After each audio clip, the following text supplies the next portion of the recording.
And recording in progress. So welcome to the March 2023 version of your UPMA evening training presented by FESA. I'm going to give Nicole Stanley from FESA a couple minutes here just to address you, and then we'll hopefully our trainer will be here and we'll get rolling. Nicole. Well, hey guys, happy Thursday.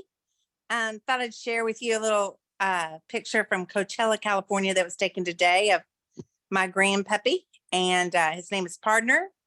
And but I was looking at that and I thought about a lot of things. I mean, one, the rearview mirror always says objects are a lot closer than they appear, and it seems like at FESA we're here to kind of champion UPMA, and the convention season's getting up and going and closer than they appear, for sure. And there's just a lot of things that are going on, and we're here to be there for y'all. And as y'all well know, we just do one-on-ones, and you just will at the end, Edmund's going to share a little QR code and y'all can screenshot it and go from there. But we just appreciate championing y'all. I'm glad y'all had a great legislative summer. I was in DC last week and it seems like it was well received, and I think that's awesome. So Edmund, thanks so much for letting us be part of this wonderful endeavor every month. You've had some wonderful trainings, and it's pretty cool. Yeah, we're really grateful for the partnership. Excuse me, for the partnership. FES is a primary partner with UPMA, and we lost our the firm that was sponsoring this training, so FESA stepped in, and I can actually show you the thing. There it is. So that'll be the QR code. We'll bring that back up later. So they scan that, and then you would do a one-on-one consultation with them about federal benefits, right? Federal benefits, Social Security, just even like from seeing what your baseline is. It's not necessarily, we're not, it's long-term here. We're kind of an extension of OPM in a different capacity, and we're just here to answer any questions. I mean, we won't be able to tell you if your dog needs antibiotics, but we can do a lot of other things. Okay, very good. So I will keep that. I'll keep that for later. We'll put that up later. And thanks.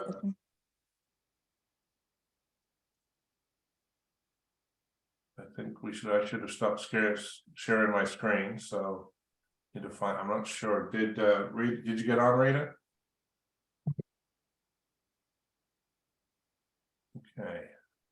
I don't see her yet. Okay. Well, so let's talk about these trainings and the confusing part about having to register to get in.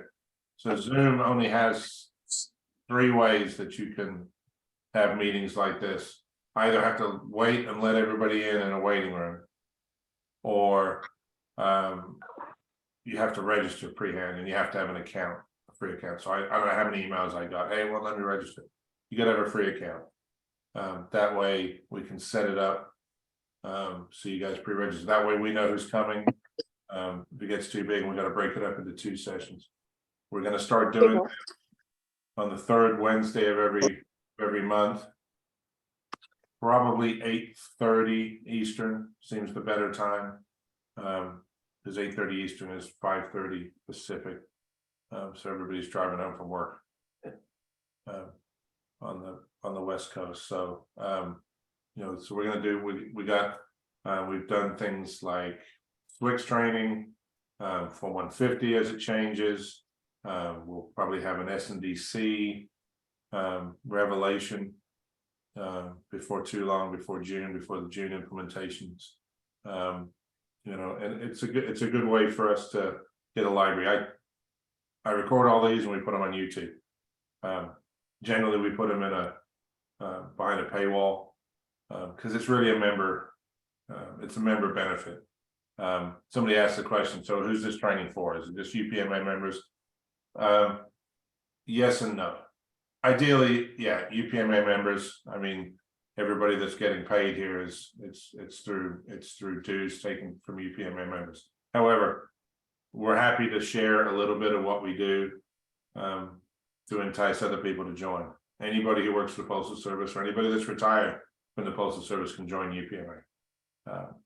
So if you get benefit from these trainings and it entices somebody else to join, then it's a good thing. So share it with who you want to, you know, to that regard. But generally, yes, it should be UPMA. And most of the topics, like Cheryl's not down here watching this because she doesn't care what RX is anymore. She retired.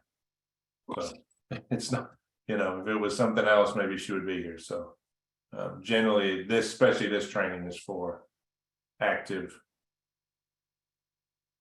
UPMA members.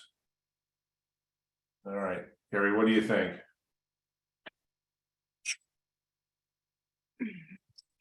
I can start one of these slideshows. There's a message she's logging Hey, on it now. sounds like she's trying to get logged in. Okie dokie. Logging in now. Thank you, Amina. So I'll add something. If people didn't see the messaging that came out today, the 4003 is no longer required to send in with your edit books. They just changed that today. So now everything will be coming off the 4003 and going to the LTM DPM system. So that's kind of at least good news, because it was kind of funky trying to have to send that in with the edit book. And they get questioned why it didn't match up. So that was some new news that came out today. Really glad you said that, Patrick, because I'm dreading 2 years' time going back to a rural office. When I left the audit, it happened to me again today. So we're talking about change of address, which is they're changing that whole thing too. When I was working 16 months ago, 4003 was online. You went on there and it was like a spreadsheet, but it was online, and you submitted it. That's the same system, calling it something else, or you're not doing that at all now? So no, it's all online based with the delivery point manager and the line of travel manager, to where you actually put in all your boxes. It's kind of the similar, that part of it's similar. Okay. The line of All right, travel okay. actually So follows. it's not like the 4003 went away. There's still a spreadsheet somewhere with line of travel and number of boxes and turn right, and a number of boxes and turn left. Correct. Okay. And Correct. That's still that information is still on there. And I see we have Rita on All right. now. Give her a second to breathe. That's okay. She's a trooper. Can you hear me, Rita?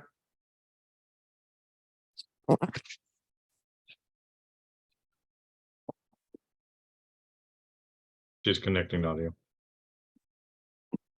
I made it. Hey, kid. See, postmasters are awesome. Grace under pressure. Oh my goodness. Which one of those? So much pressure. Can you see? I need a cocktail now. Well, they're on me. So which well, of course they're always on me. Which one of those files would you like me to start with? You know what? I don't have anything in particular. I think that, you know, if we want to just take questions from the field, and I can go from there because I can talk for days. Okay. All right. Well, I tell you what, I've got this. I'm going to pull this one up. So this is the one that I Yeah, had. you pull something up and I'll start talking. I had this one that was queued up, which is your mapping FAQ and support info. We were just talking about Patrick was just talking about not having to send the 4003 in. Okay. Speaking of which, we did get information today that's hot off the press, and some of you may have received it, some of you may not have received it, is that we are now no longer going to have to send in a 4003 with the carrier's edit books. I think maybe they finally realized that the process will be more accurate with the rurals if we do the 4003 when it comes back from AMS. Yes. So that will be new moving forward in April. Yes. Okay. Jim likes it. I like it. Well,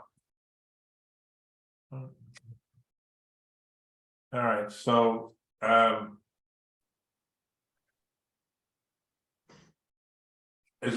just want to start with questions. Do you want to go through Sure. anything, any other changes? You know, I did get another hot off the press from Shannon Turnage that came straight from Tim Haney, that they are also going to they've added a fix in LTM. It's not really a fix, but it's more of an informational thing. So if you are trying to complete your mapping on a route and you're unable to get it finished due to a lack of breadcrumbs, or it says there's a scanner issue, now it's going to actually tell you what, and that was one of the things why I wanted to log in from work, so I could show you guys what it said.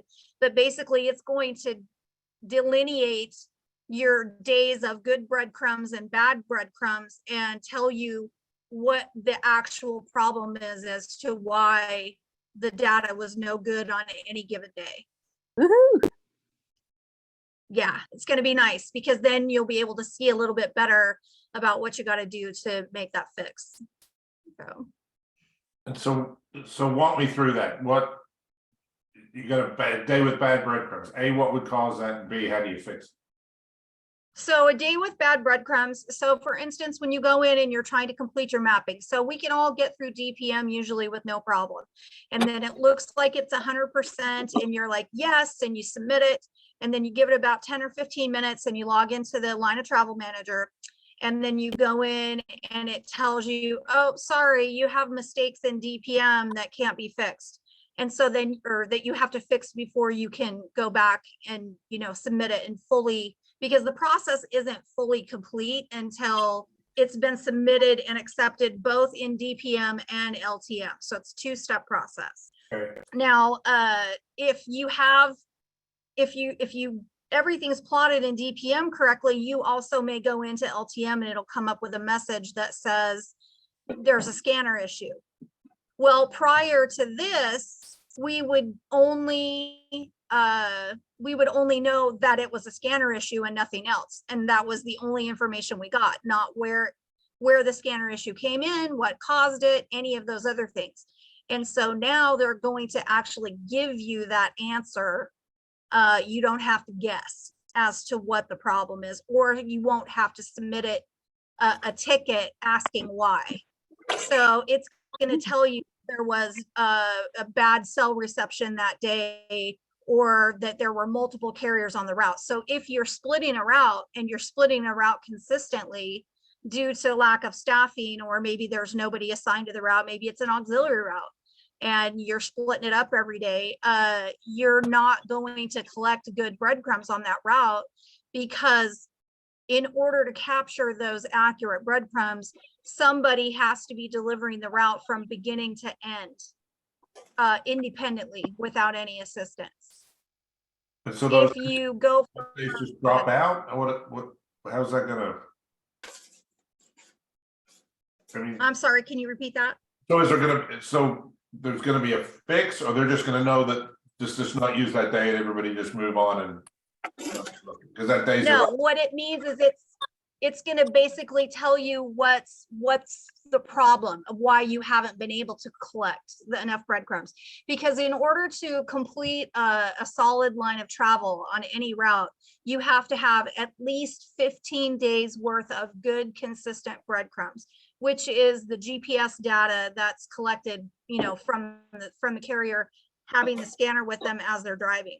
So for instance, let's say you had a carrier that went on vacation and it took you 2 RCAs to deliver that route for those 2 weeks that the carrier was gone. You may end up with bad breadcrumbs and not be able to update that route in your mapping, because the mapping is done monthly, as I'm sure hopefully everybody knows at this point. Okay, so when it gets to the end of the month and you've got to update it, if you don't have data, 15 days of good data in the previous month. Yeah. Okay. It's collective, so it doesn't have to necessarily be the end of the month, beginning of the month. It has a lot to do with, so there's this closing the loop process, which involves, you know, I don't know if you're familiar with the closing the loop process, but it starts off with The carriers have their edit books and they make their changes. And then by the 11th of the month, the managers are supposed to have either forwarded those edit books on to AMS or made the changes in Webby's based on what the carrier says. Then those changes roll through, and over, like, let's say you turn in your home. You know what? Can you pull up the is it Power BI versus RRECS? Sure can. That one ready to go. So I don't know how many of you out there have had a call from your MPU that says basically, hey, you're on this list that shows that your mapping's not complete. And you're like, what are you talking about? We completed it. It says it's 100% in DPM and LTM. I don't know what else to do. And the data that the MPUs are looking at, and it's also being looked at from a national level, is a program that I'm sure hopefully everybody's familiar with called Power BI, that is basically the go-to for everything at this point. So what we have been looking at previously, where it shows, you know, the list that was coming out from Shannon Turnage that shows, yes, your mapping is complete, might not necessarily be the case in Power BI, because now that throws in the process of sending your edit book up to AMS. And anytime there's changes made on the carrier's route in AMS, it could be something as simple as making an address active that had previously been vacant. You now have to go in and update both your DPM and your LTM. Rita, I have a question. Yes. So if the carrier actually starts delivering the route maybe differently for whatever reason, could be a deviation or something, will Yeah. that also trigger your LTM to have to be updated? Yes, absolutely. So what it'll do, and so the problem with that, where that rolls in, is that if the carrier starts deviating off the line of travel and they're delivering it out of order, then it becomes an issue.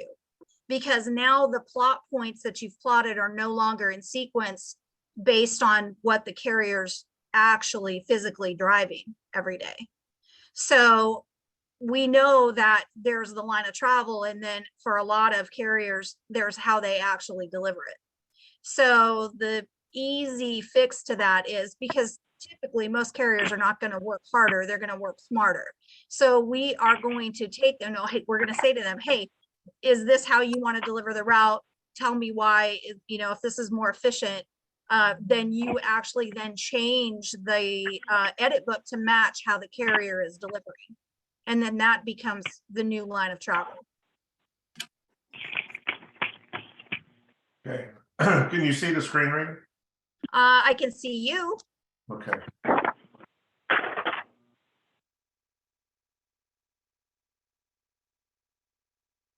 How about now? There we go. That's the one I want. Okay.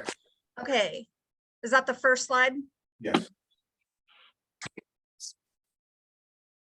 Okay, let me get rid of this over here on the side. All right.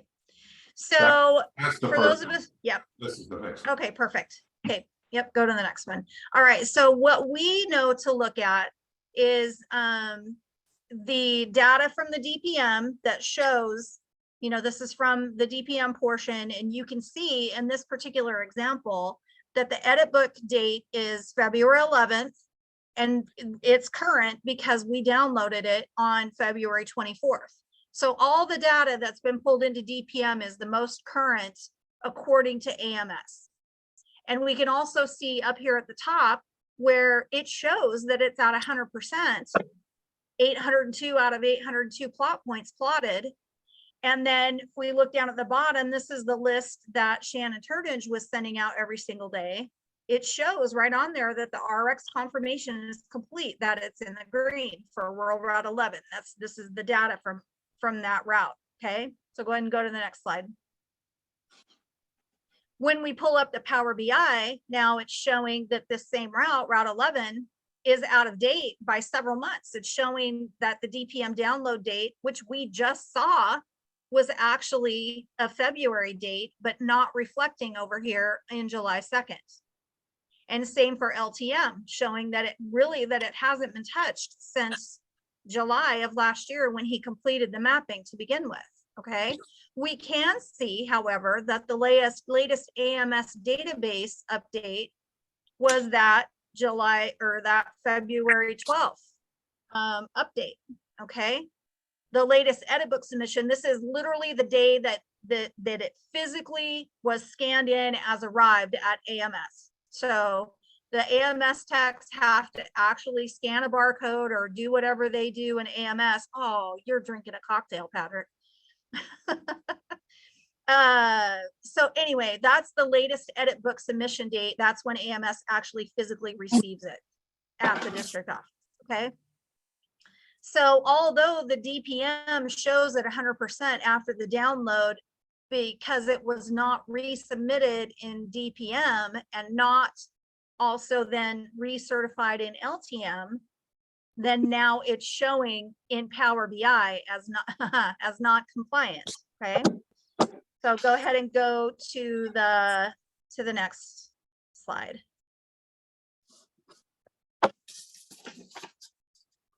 You know, Jason, I don't know that much else in Power BI. I do know that it's a really great tool, but I don't know anything else about Power BI except for what I was taught by Shannon Turnage, specifically regarding to the mapping in DPM, LTM, the closing loop process.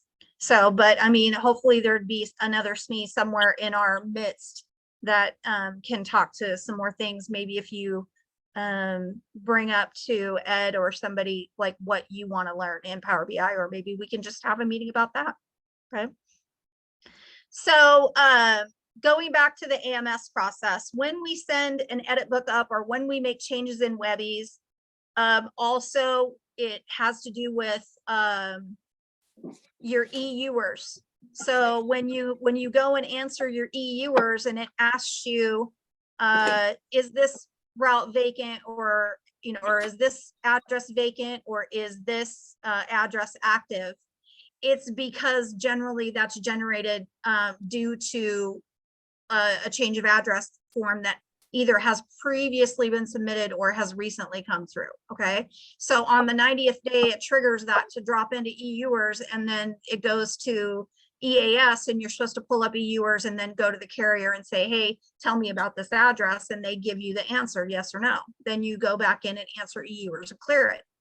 That is going to show up as that's exactly the same as making an edit book submission or changing something in Webbies. So it's considered an edit book update. Okay. The other thing that's happening now is the carriers are getting messages on their scanners that's asking for address updates. So I don't know if any of you have noticed on your emails, if you are an EUers user for any particular zip code, you'll get an email that says carrier on rural route 2 has updated their AMS edit book scheme and sometimes it'll tell you what the address it's for. So that is also going to trigger a DPM update. It is considered an AMS or edit book change. Okay. So all of these codes, these are straight from AMS. This A, D, M, S, T, and N. Those are all codes that are used in the edit books. So any one of these changes, and it only takes one, is going to trigger a DPM update, meaning the carrier may not have any added addresses or deleted addresses, but if they change the delivery mode to vacant where it was prior occupied, then now all of a sudden your mapping is obsolete, according to Power BI.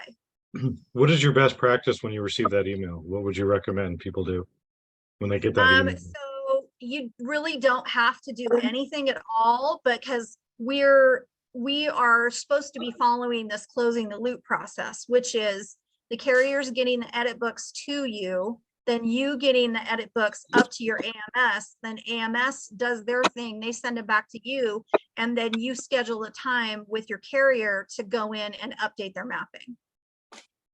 So, and this all should be done in the afternoon after they have hit return to delivery unit, because it's now going to become part of their evaluation moving forward. So because we know that when they hit return to delivery unit, they're getting actual time credit towards their base evaluation on their rural route until they hit clock out on their RRECS scans.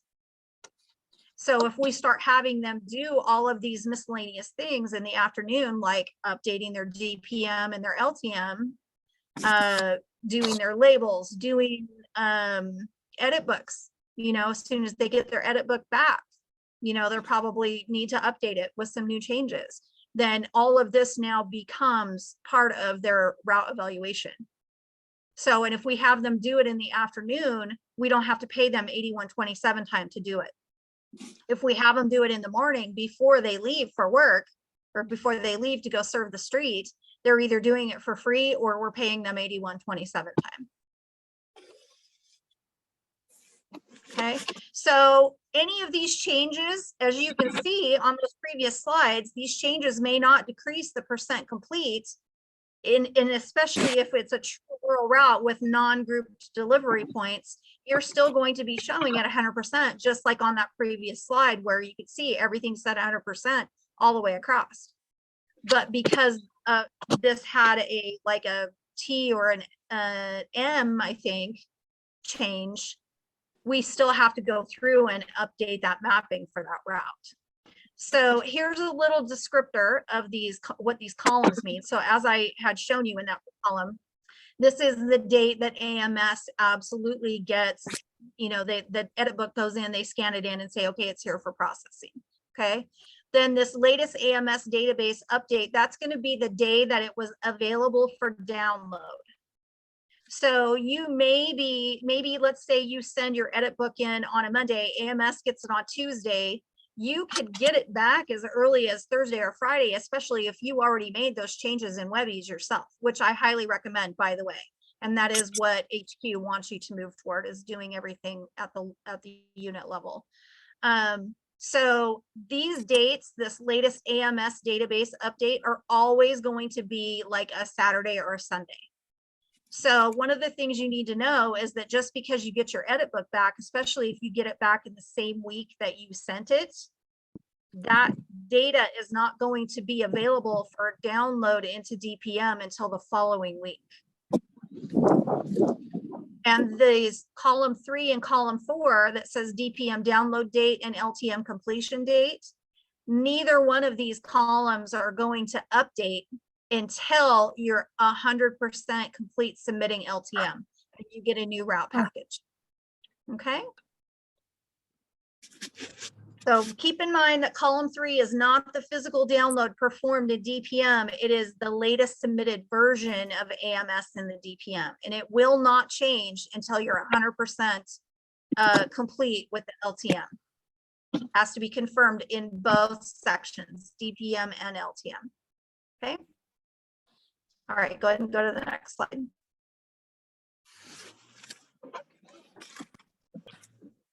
Awesome. Okay, so this is kind of what I was demonstrating here. When will I be able to download? So you can see my little purple stars. Let's say the edit book was submitted to AMS or a Webbeats transaction was approved on one of these dates during the week.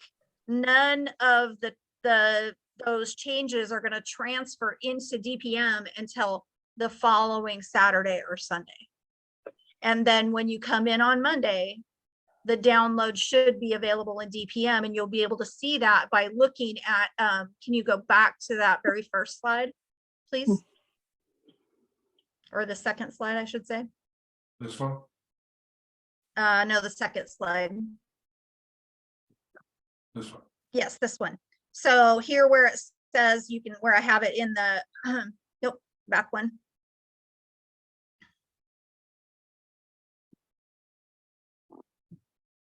Yeah, that one. So when you notice that the EB date here, it says February 11th, when you notice that this EB date is more recent than your DL date, then that means the new data from AMS is ready to download into the program. And then once you have that, you download it then you have the carrier come in and perform their update of DPM and LTM in the afternoon. And honestly, once you get this to 100%, if you keep up on keeping this updated once a month, it's only going to take, I mean, 15 minutes to a half an hour, depending on the changes that need to be made.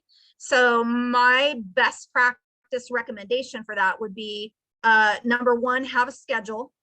So the carrier knows their edit books are due on, you know, for instance, I help out the Pasco post office a lot, and they have 47 rural routes.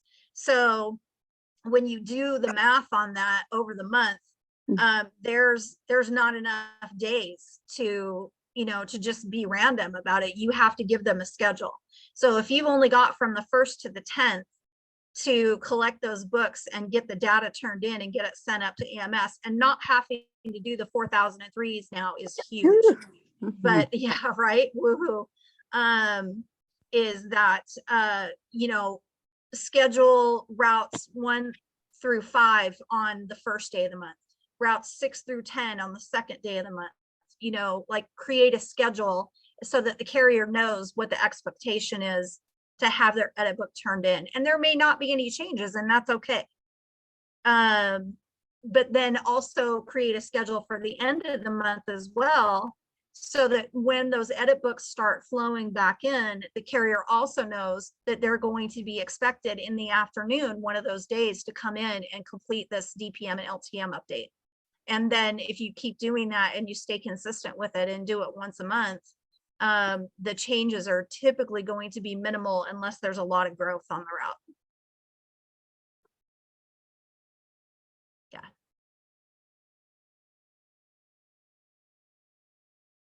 The end of that one. Okay. All right. Does anybody have anything else they want to ask about?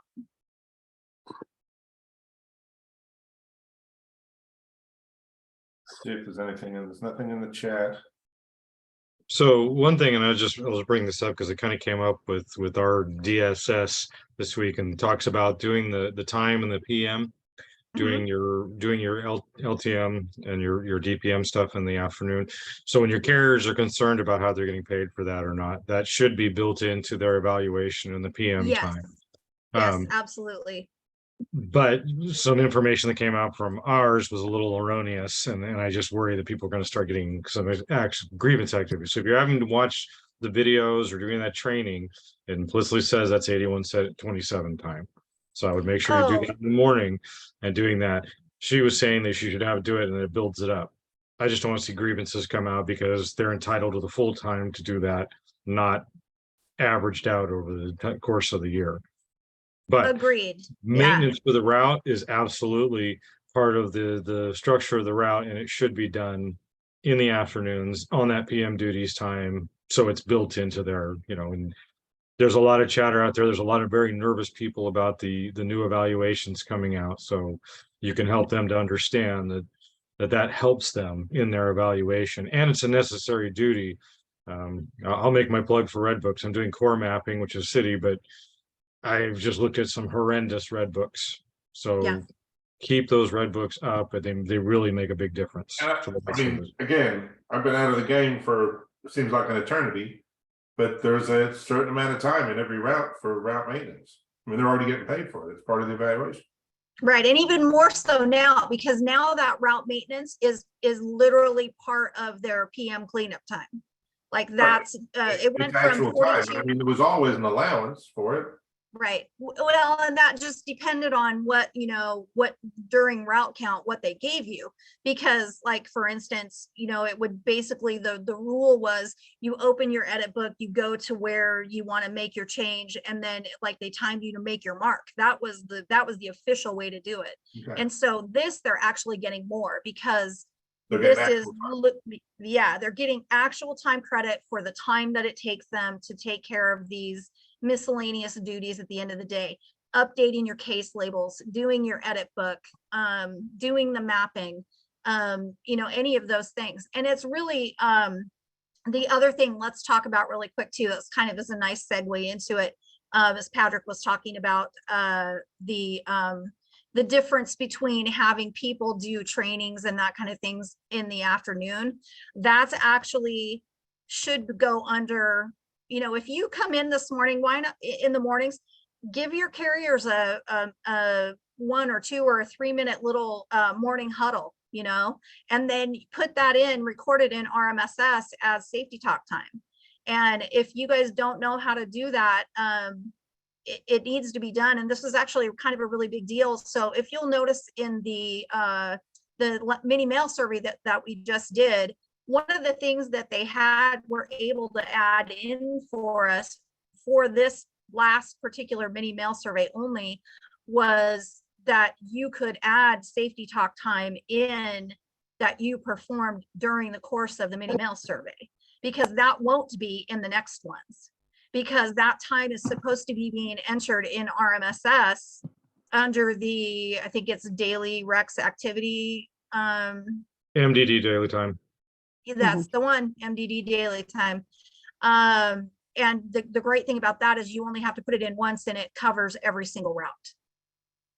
So you To really be want to work distinguished on, from like the heat stress training where they have to watch yes, like a 20-minute video. That should be in the morning. It right, should be 8127 time. Everything absolutely else should correct. be added in as part of the Yeah.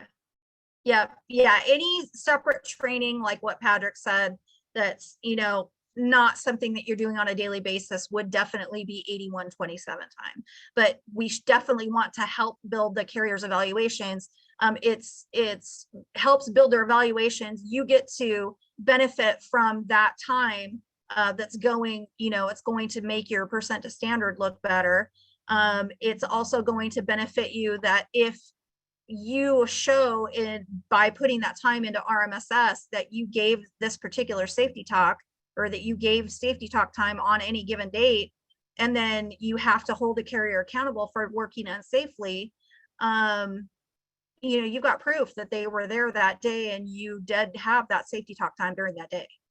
So, you know, it's a benefit to everybody involved, carriers and managers alike.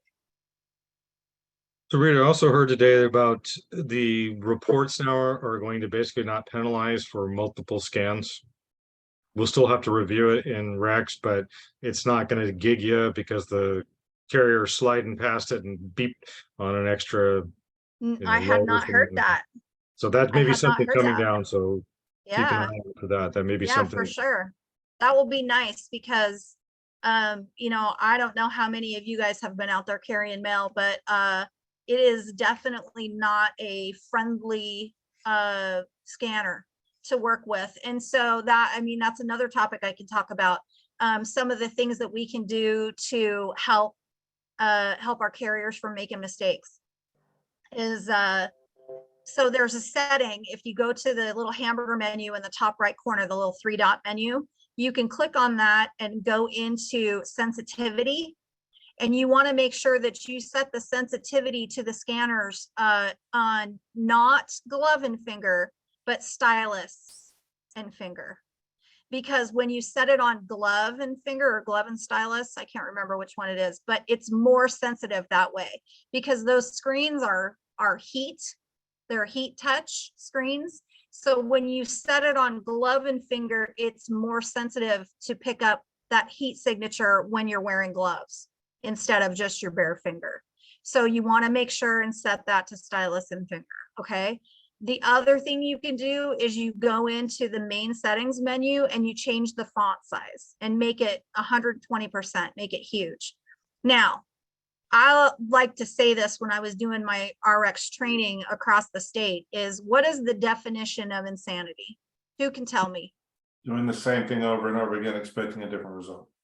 You win a prize. So we really love our smartphones, but we are not scrolling TikTok or Facebook on our scanners. So we need to stop using our fingers to scroll through the RRECS menu to try and choose which hotkey scan we want. We need to make sure that we are using the stylus and we are choosing from the keyboard down below. That is going to be your biggest, I mean, Washington's scores went from, we literally were the worst performers in the nation. And then as myself and Monty Hartshorn went through and we're doing all this teaching, and we started showing people, tell your carriers they can't scroll on these scanners anymore. They have to use their stylus and memorize the hotkey numbers. We are now up to over 85%. We're making goal. And that happened within about 2 or 3 weeks. So it does work to do it that way. And you can use like little memorization tools. I forget, mnemonics, I think they're called, where like I know that number 1 on the scanner is clock in because that's the first thing I do when I grab my scanner. And I know that the letter J is return to delivery unit because it means that I just got back from the route. And I also know that clock out is L because I'm leaving, I'm going home. So if we can give our carriers these tools and our managers too, to memorize what the little abbreviations are for those, use the stylus and choose from the keyboard, we're going to go a long ways towards eliminating the fat finger scans, which are that's what's killing the evaluations and killing the percentages. So I would also mention, if anybody has the little barcodes, throw them away right now. Get rid of them. Don't have them. They are not good. They're not allowed. well, they're not allowed. They're out there, but they work. We're They not, do Sometimes it work, works and but we're doesn't. not supposed to use. it's don't ask, don't tell. Yeah, we're not supposed to use. Don't tell, Right? Patrick. Don't anybody ask. Yeah, We just want to make sure we don't get somebody caught with falsification. you're right. Exactly. Exactly. And I haven't seen where, I mean, because we came out with those barcodes, we tested them in a couple of units in our area, and we didn't see any significant improvement in them making or not making the scans. Because that's what the barcodes were intended for, was to I guess as a reminder for people to actually make the scans, because that was what was happening, is people were forgetting to make the scans. Now everybody knows they have to make the scans. They just are fat fingering, or they can't remember if they made it or not. So Yeah. All right, well, that's all great information, and I think we could probably go another hour, but does anybody have any final questions before we let Rita go here? I do have a question. Maybe you guys covered it before, but my carriers are asking me if your sub on a K route works on Saturday and they do the evaluated route in 7 hours and it's a 9-hour route, is that going to affect them in their evaluation eventually? Is it going to affect their pay? no, it will not. And I'll tell you why. Because the majority of the route evaluation in that particular instance is driven by the volume. So it doesn't matter. I mean, that's what the great benefit of the evaluation system is that it doesn't matter how long it takes you, you're going to get paid the same amount of money unless you go over 12 or 56 in a week, 12 hours in a day, 56 in a week. So the sub can knock it out of the park and deliver it in 5 hours, where it takes the regular, 9. And then that's not going to change the evaluation. What will affect the evaluation is going to be your load time, just like it would during the old legacy count, because that's actual time credit towards the base evaluation. And the other part of it is going to be your cleanup time. So for those of you who have carriers that take your DPS, that case the DPS in the office, and they're getting rid of all their, unable to forwards, their kills, their forwards, their 3M, if they're getting rid of all of that because they're casing their DPS in the morning before they go to the street, then they're cheating themselves of time in the afternoon. So it's fine if they case the DPS, but they should be leaving that mail for the afternoon cleanup. Because if they do it during the morning, they're doing it for free. Okay, thank you. Mm-hmm. So can everybody see the scanner on the screen now? Yes, Okay, so a couple people were talking about using the buttons on the side, and you're talking about using this down here rather than hit and using the stylus here. yes. Okay, Yeah, and you can use those buttons, but you have to be really careful with it because the left-hand buttons do work to the right side buttons do work to toggle through that menu. But if you are holding that with your left hand and you squeeze the sides, that black button on the left side is an enter button. okay, So if you're not on the correct selection and you accidentally hit that black button on the left side with your thumb, then you're making a bad entry. and there's a sleep button. You can just hit this and it'll go to sleep, so you're not fat fingering something by mistake, right? Right. Okay. Yep, that's correct. All right. All great information. Well, thank you And very if you much, do, Rita. like, let's say the carrier has to change the battery or they have to take the battery out to reset the scanner for whatever reason, that information doesn't get lost. It's all still in there It's buffered. because it transmits almost immediately. Okay. All right. Well, Rita, that was great. Patrick, thanks for filling in the gaps. Thanks everybody for getting on. I got a I feeling. apologize for being late. No, I not your fault.